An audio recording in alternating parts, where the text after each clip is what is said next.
So we have up next John Cottingham, who is Emeritus Professor at the University of Reading, as well as having positions in Oxford and the University of London. He's a leading Descartes scholar and has written on various other topics as well, including a book on the meaning of life, which is a reasonably important question for some people's opinions. So I'm sure he needs no further introduction. If I pass over, we'll find out why we're not persons. Thank you very much. I'd like to thank the organisers for setting this conference up and for inviting me. It's a great pleasure to be here. Thank you for coming. There's a handout which just consists of some quotations. Has everyone got one?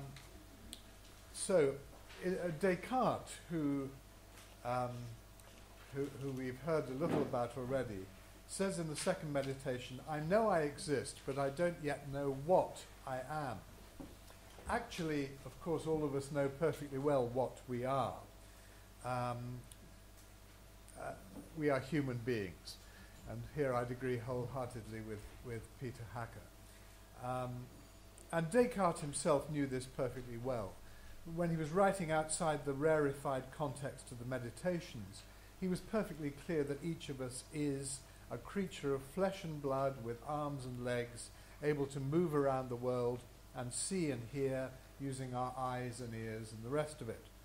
In fact, even in the Meditations, Descartes comments in his synopsis, introduction, that the purpose of his arguments is not to show that people have bodies, since no person of sound mind has ever doubted these things. So I'm a specimen of a certain biological kind that we now call Homo sapiens. I'm not an incorporeal spirit, mysteriously lodged in a body like a sailor in a ship. Indeed, Descartes himself says just that in the sixth meditation. I'm not just like a sailor in a ship. On the contrary, as he put it elsewhere, I'm a genuine human being, un vrai homme, or as he put it elsewhere in one of his Latin letters, verus homo. Just a tiny parenthesis about those words, homme and homo. The correct modern English translation of homo is not man, but human being. So in the Nicene Creed, et homo factus est should be rendered, and he became human, or he became a human being, not he became a man. Still less, he was made man. Factus est is just the past tense of theory, to become. Doesn't mean was made, just means became. And just as a further aside, notice the creed doesn't say et vir factus est, he was made of man as opposed to a woman, and hence one spurious but still sometimes used argument for restricting the priesthood to men collapses. The Greek equivalent to homo, human, as opposed to vir, male, is anthropos, as opposed to anir, andros.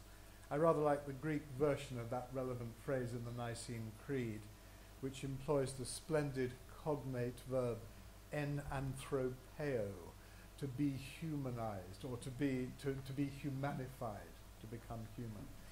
Anyway, end of the etymological parenthesis.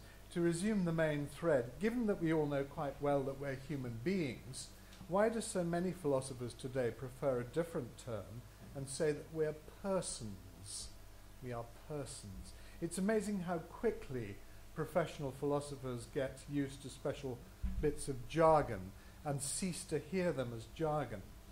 A good example, I think, is normativity, now standardly used in philosophical ethics and philosophy of language.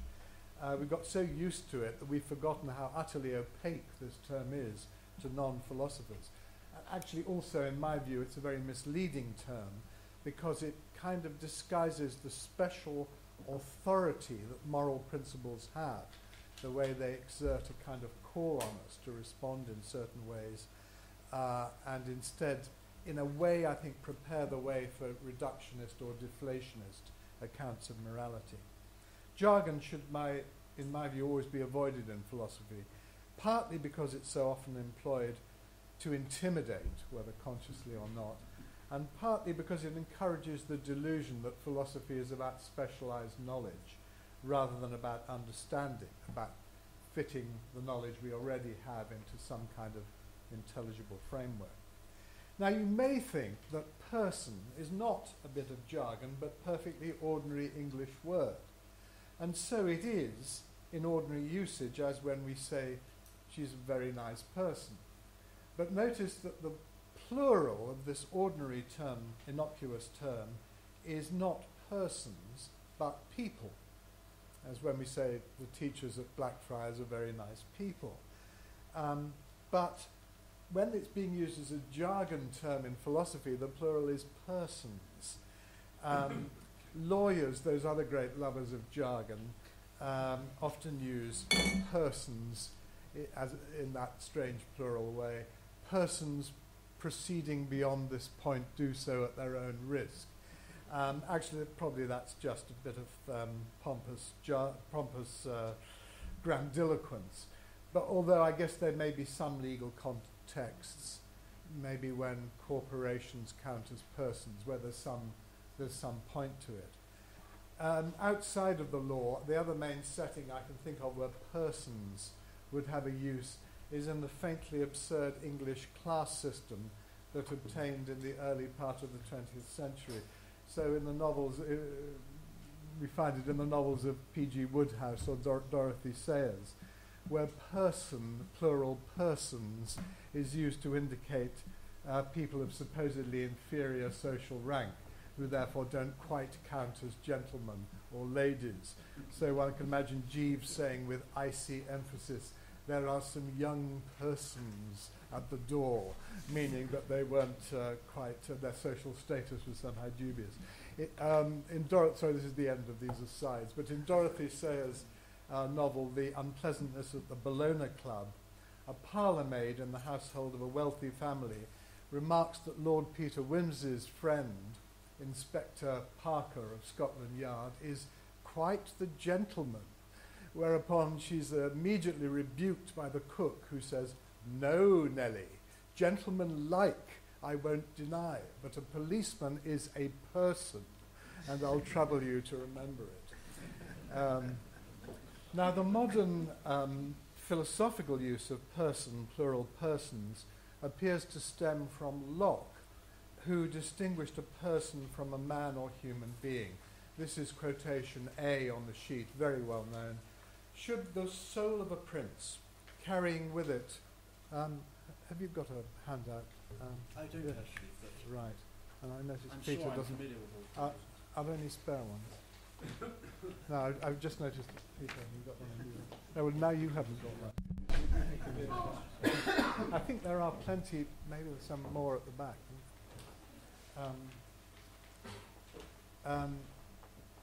Yes, Locke. Should the soul of a prince carrying with it the consciousness of a prince's past life enter and inform the body of a cobbler as soon as deserted by his own soul? Everyone sees he'd be the same person with the prince, accountable only for the prince's actions, but who would say it was the same man?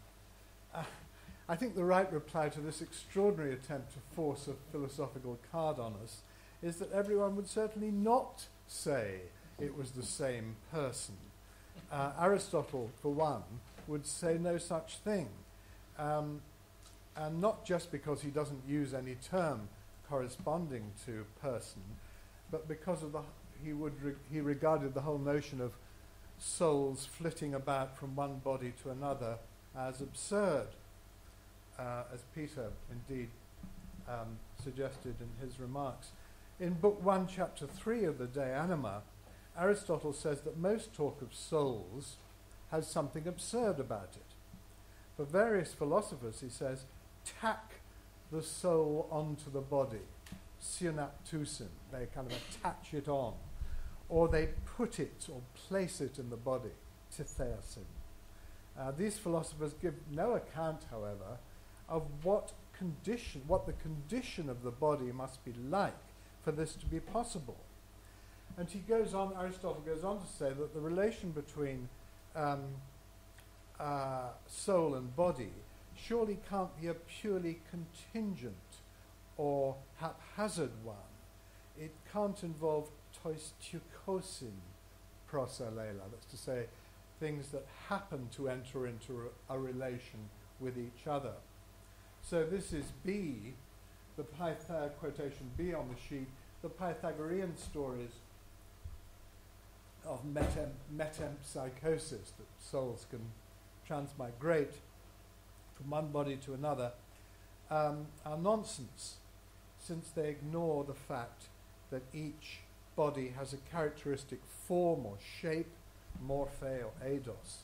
You might as well say, says Aristotle, that carpentry might be embodied in flutes. That wonderful phrase has been furiously debated, of course, by all the scholars. But I think it's perfectly straightforward. It's a consequence of Aristotle's commonsensical view of these matters, known somewhat portentously as hylomorphism, which is that the soul is not a substance, a separate entity in its own right, but is related to body as form is to matter, or as organization is to material constitution, or as function is to structure. So formally speaking, a flute is an instrument that has to make a characteristic, high-pitched, breathy, piping melody. And in order to instantiate this form, the material has to be constructed out of the body of the flute, has to be constructed out of a tube made of metal or something similar, with holes or stops, and a mouthpiece shaped so that the player's breath can strike a narrow edge. So for this reason, the soul of a flute, in inverted commas, couldn't possibly migrate into the body of a trombone, even, still less into a chisel or a hammer. Nor, for that matter, could the soul of a chisel migrate into the body of a hammer. So the relation between the activity being performed and the structure of the relevant materials is not a haphazard one or an arbitrary one, but is tightly constrained by the specification of the form, the design specification, if you like, and the suitability of the materials properly configured to execute this design. So Wittgenstein, I'd suggest, comes quite close to sharing this Aristotelian insight when he famously said, this is C, der menschliche Körper ist das beste Bild der menschlichen Seele. The human soul, the human body is the best picture of the human soul. I have to be careful about Wittgenstein with the world's leading Wittgenstein expert in the room, but I think there's nothing at all behavioristic about this. Any kind of reductionism, I think, is anathema to Wittgenstein's approach, as indeed it was to Aristotle's.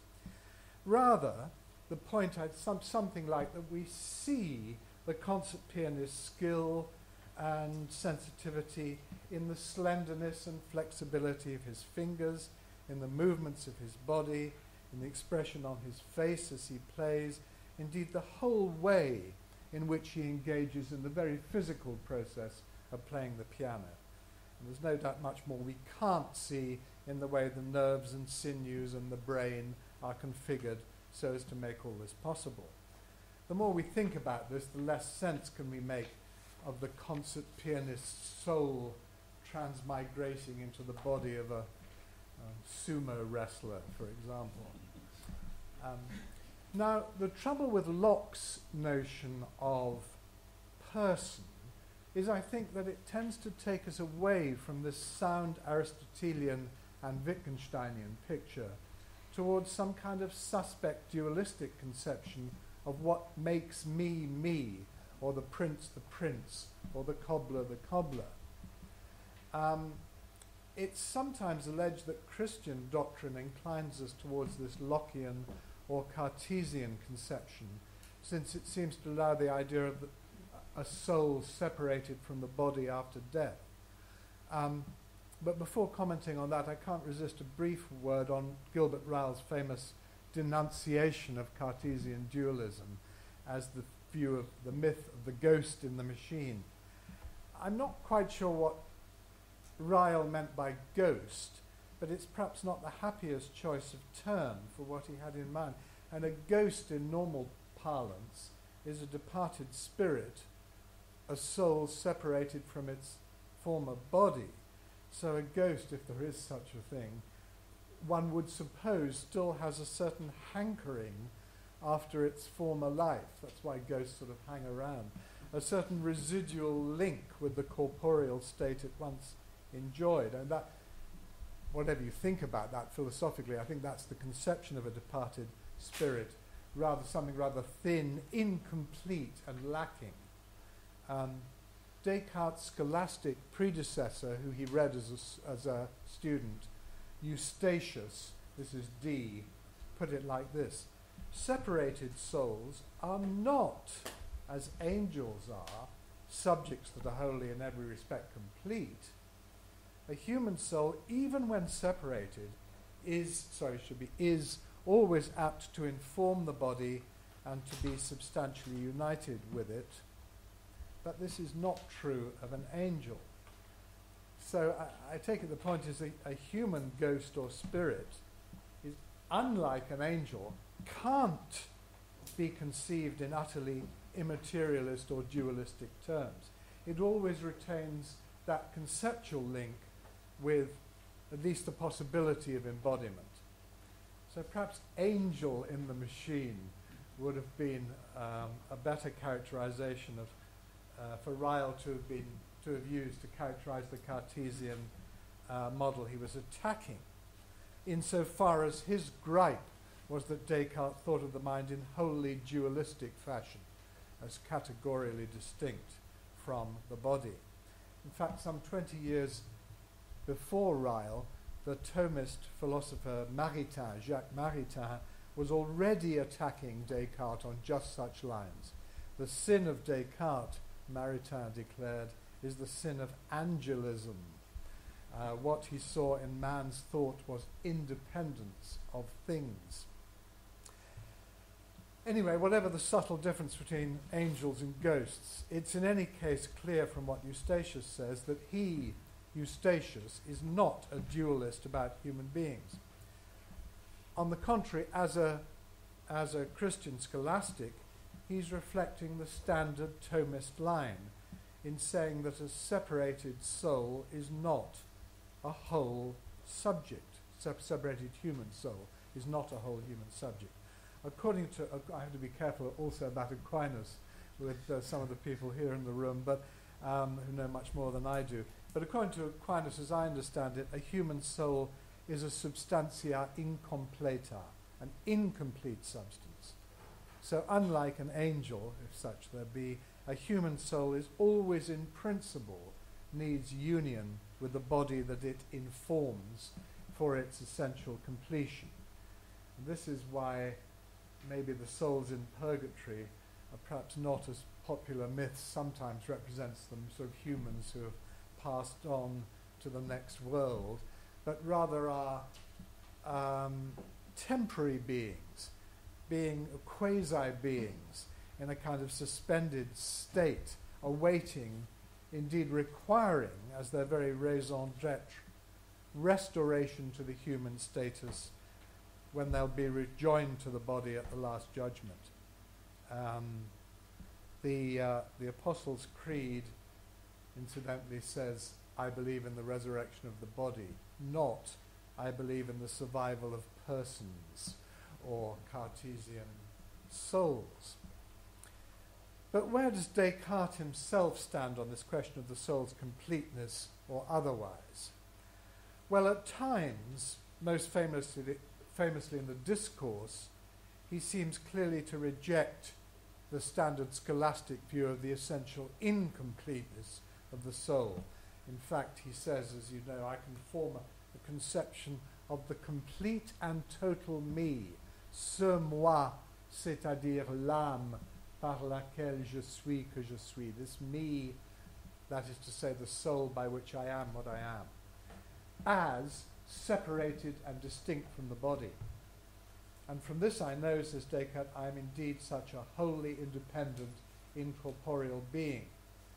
This is a very radical and even at the time controversial claim, and it shows that Maritain's indictment does indeed constitute a strong case for Descartes to answer. The sin with which he stands charged is not that we're ghosts in machines, but rather that Descartes supposed we were like angels, complete incorporeal substances that only happen to inhabit or have bodies. But now this is where I think the caricature comes in. In fact, as I've argued elsewhere, Descartes' actual position on this, though he does assert that, is actually far more complex than the Cartesian dualism of common caricature. When his contemporary Arnaud, Antoine Arnaud, attacked him for going back to the Platonic notion that man is a soul making use of a body, anima corpore utens, Descartes firmly rebutted that interpretation and refers Arnaud to the proof in the sixth meditation that the soul is substantially united to the body. And writing to Regius, a critic, the following year, he insisted that the human being was indeed a genuine, unified entity, an ens per se in the jargon, not an ens per accidens, not an accidental unity. Mind and body are united in a real substantial manner by a true mode of union. Yet doesn't Descartes still have a problem, since in the second meditation he seems to be saying, I am a person in the Lockean sense, a mere conscious being who can exist without a body. So how can I, qua res cogitans, thinking thing, be a complete incorporeal substance, yet at the same time, qua human being, be substantially and really embodied? Well, I won't go into what I think is the full answer to this, but part of the answer is that I think Descartes is not a dualist, but a trialist. That's, by this, I don't mean that the human being is a third substance alongside mind and body. That's a view some French commentators have taken, but I think it's wrong. Ontologically speaking, I think Descartes thinks there are only two things or kinds of things, mind and bodies. But his trialism is, I think, an attributive trialism. That's to say, the mind-body complex, the human being, me or you, is something that is the bearer of distinct, irreducible properties in its own right.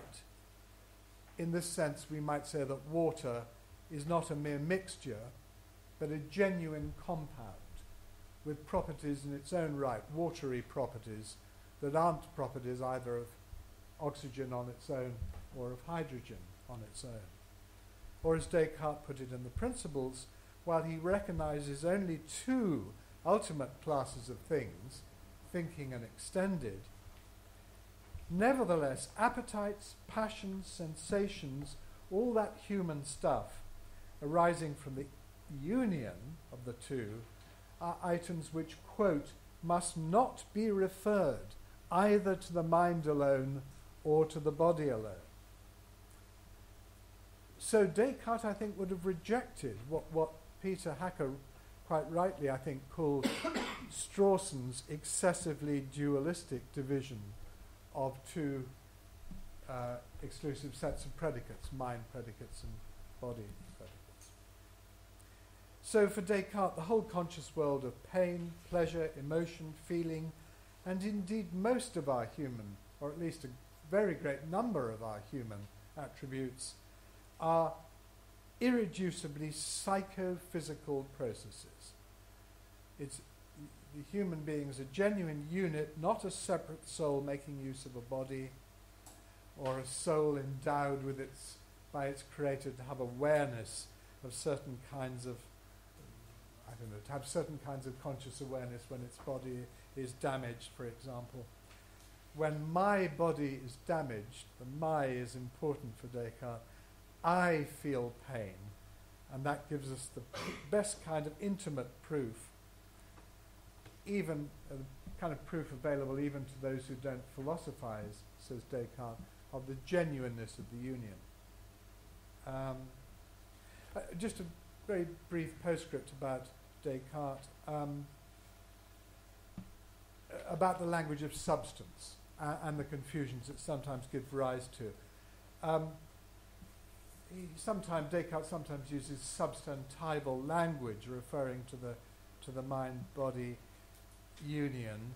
So ontologically, as I've said, two distinct substances, mind and body, but he still allows himself to talk of a human being as a substance in one sense, a basic unit of independent existence.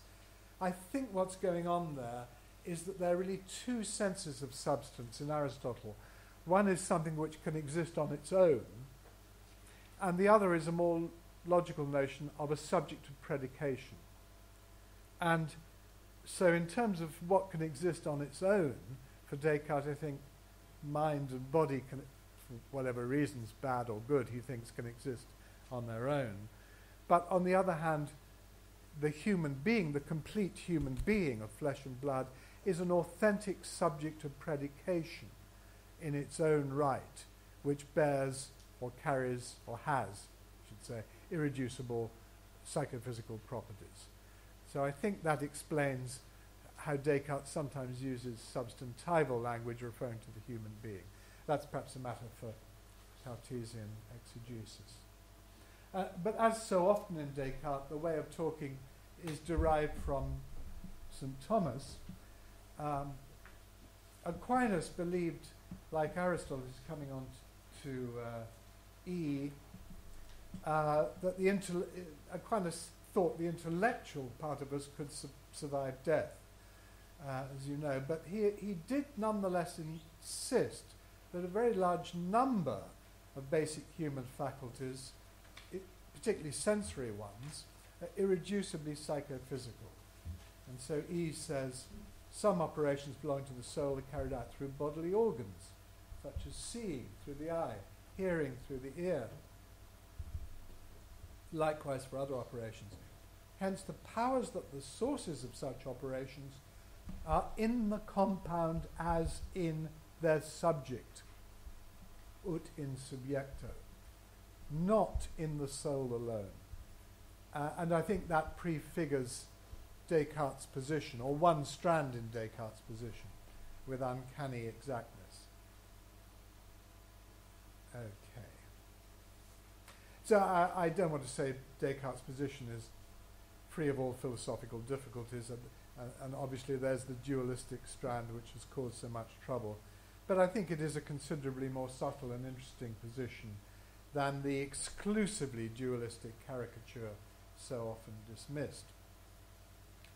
I think in that phrase of Aquinas, in the compound as in the subject, not in the soul alone, takes us, and if I'm right, takes a sort of strand in Descartes too, much closer to the robust, common sense, Aristotelian and Wittgensteinian view, that the answer to the question, what am I, is not a Lockean person or a centre of consciousness, not a soul in the caricature sense of a potentially migrating immaterial essence, but a human being, a creature of flesh and blood whose attributes can't properly be understood without reference to the body.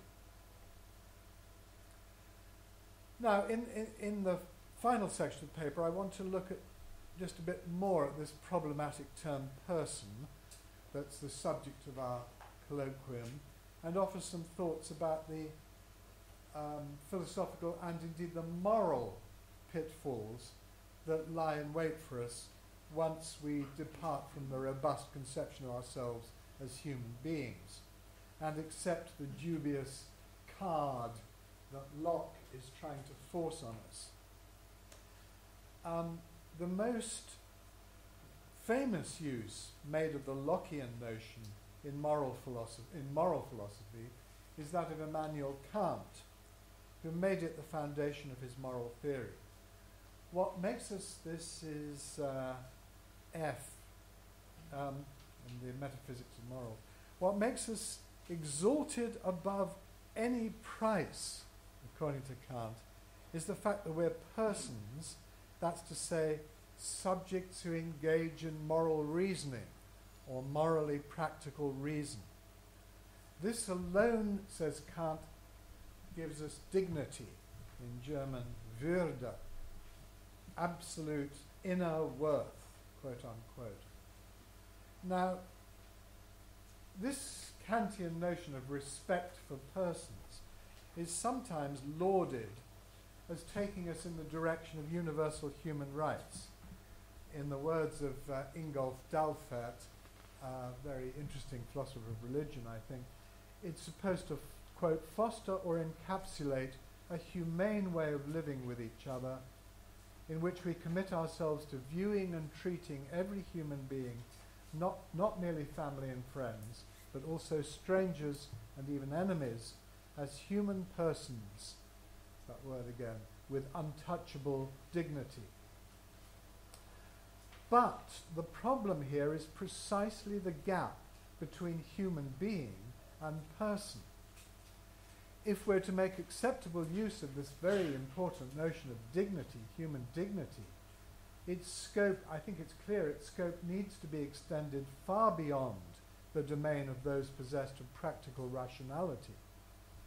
Dignity and respect is something, things that need to be accorded to us not qua persons, but qua human.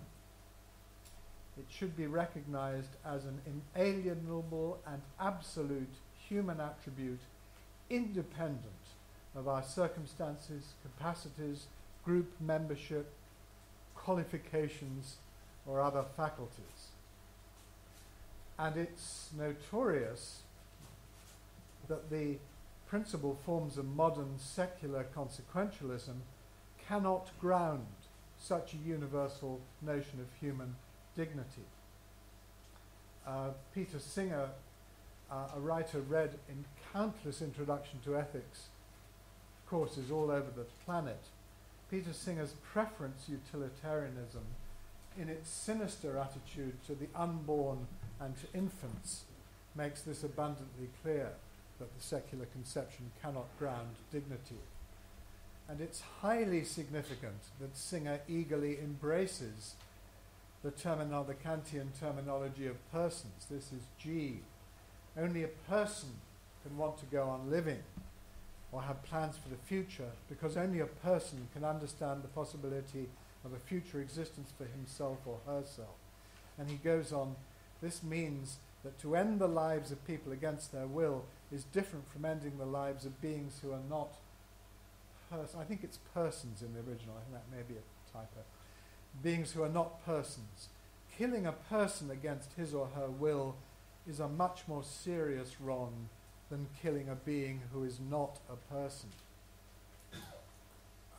I think, I'm sure people must have pointed this out, but I think it's an appalling irony that Singer's grandfather died in the Theresienstadt concentration camp as a result, in effect, of being classified as a non-person.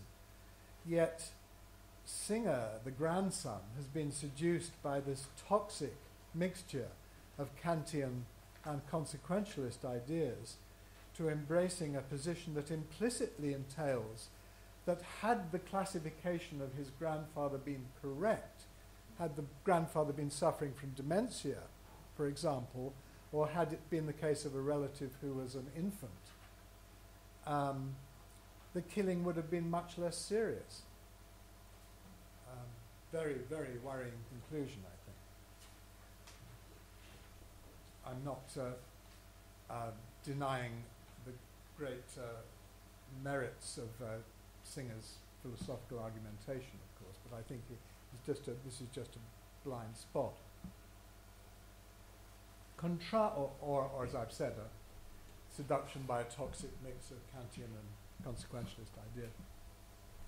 Let's contrast the compendium of the Catholic Catechism, which insists that the dignity of a human person extends to all human beings, quote unquote.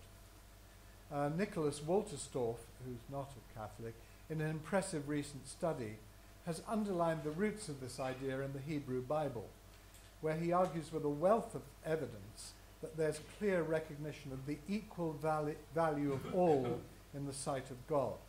Throughout the so-called Old Testament, what Wolterstorff aptly calls the quartet of the vulnerable, widows, orphans, resident aliens, and the impoverished, make repeated appearances.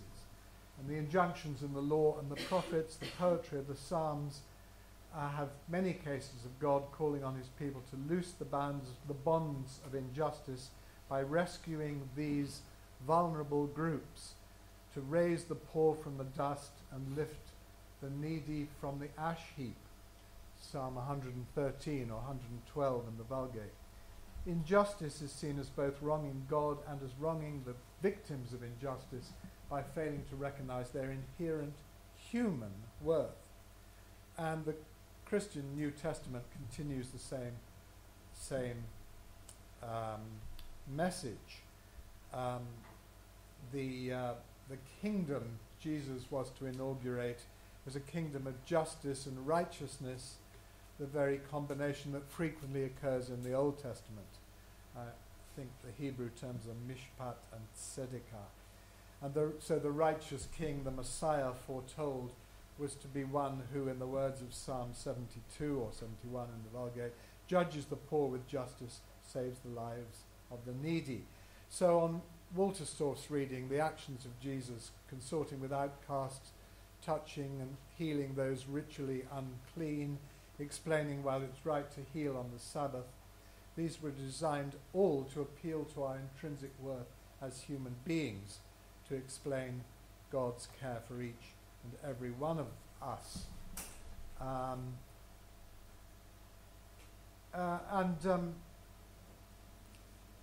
Wolterstorff makes a striking claim that actually without the theistic resources there's no satisfactory secular grounding for dignity. No secular worldview can do the job.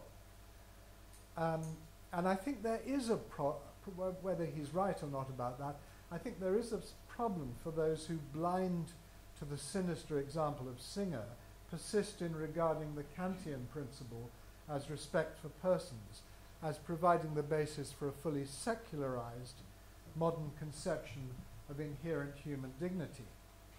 The problem is that if human worth depends on our status as rational agents, our capacity for rational deliberation, then those who lack that capacity, infants, those born with severe mental impairment, Alzheimer's patients, they risk being excluded from the protected domain.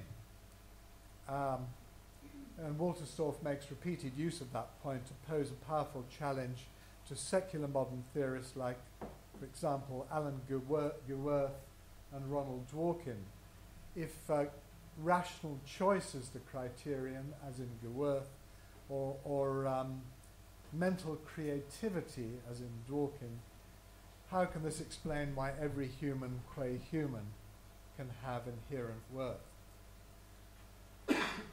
In the Christian worldview, by contrast, God loves each and every human being equally and permanently, so natural rights are kind of not, as many people think, sort of something that popped up in the 17th century, but grounded in a much more ancient Judeo-Christian idea.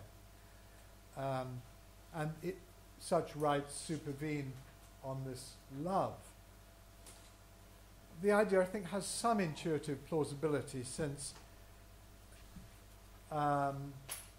family love and human affection generally gives some support to the idea that love can endow someone with a certain moral status.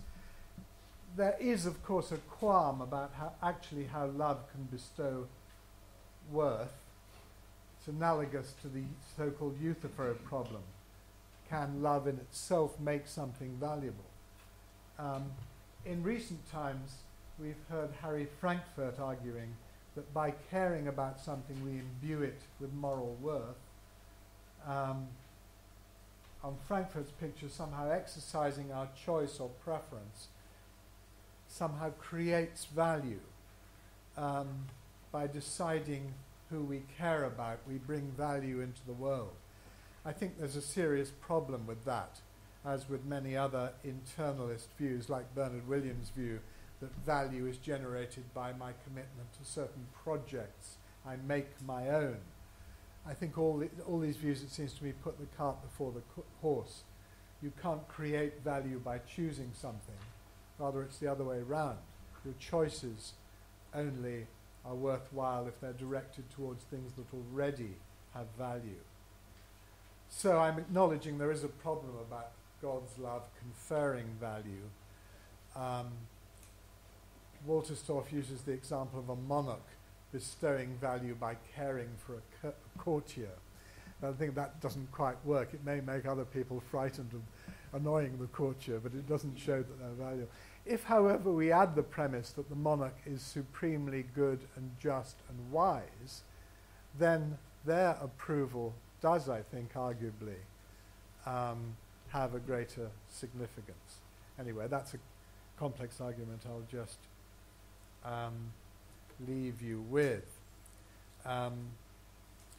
Anyway, in conclusion, so the conclusion of that debate about Wolterstorff, I think, is not that he's shown there can't be secular groundings for inherent human worth, that there may be others round the corner, but that he's perhaps raised some very interesting questions about whether Kantian and other similar rationales can do the job. So in conclusion, I think the terminology of persons is both philosophically suspect and morally dangerous. It seems at first sight innocuous, since person is just, on the face of it, any human being you happen to meet. But in Lockean terminology, it becomes this conscious self, a supposed immaterial substrate that can flit from body to body, theoretically, with the absurd result, pointed out by Aristotle, that there's no intelligible relation between function and structure. And in Kantian moral theory, personhood becomes the bearer of dignity and worth, whereas it should be something,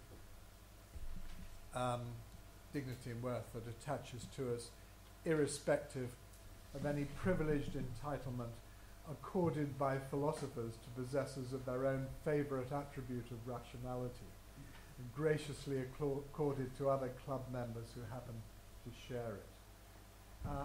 The final quotation on the list is from a poem you probably know by the priest and poet Gerard Manley Hopkins, who reflects on the incarnation and the idea that in a flash, at a trumpet crash, I am all at once what Christ is, since he was what I am, and this jack joke, poor potsherd, patch, matchwood, immortal diamond, is immortal diamond. And thought there is nothing could be more undignified than this jack, this ordinary common fellow of undistinguished worth, this patch, mere fool or ninny, this potsherd, broken fragment, like that which the wretched Job scratches his sores with, weak and feeble, perishable as matchwood, yet by Christ's sharing in our bodily nature, this paltry individual becomes immortal diamond. That's to say, of infinite worth and dignity. Whether or not you subscribe to the actual truth of the incarnation, I think the concept is a very powerful way of affirming the infinite, divine, if you like, human worth of each of us, qua human. Whereas on the naturalist worldview, it's not clear what underwrites that notion. there's only a plurality of diverse specimens of a certain species of featherless biped participating in vastly variable degrees, if at all, in the capacities for conscious thought and reflection required by Lockean and Kantian personhood. So the universal dignity of humans qua humans is the pearl of great price in our ethical culture. But I think there's a question about whether it can survive when torn out of the religious seabed that nurtured it. With that thought, I'll close.